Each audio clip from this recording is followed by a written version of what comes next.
Today we're demonstrating the Proteus drawback unit on the Proteus WeldSaver 6. We just turned off the water, put it in drawback mode. We'll go over to the actual weld gun. We'll take the top cap off.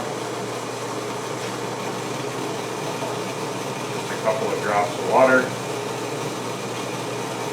Put that cap back on. Remove the bottom cap. Tiny bit of water, a couple of drops. Cap back on. Back on. Flow is stabilizing, removing air from the system, and that's the amount of water in the cap chamber.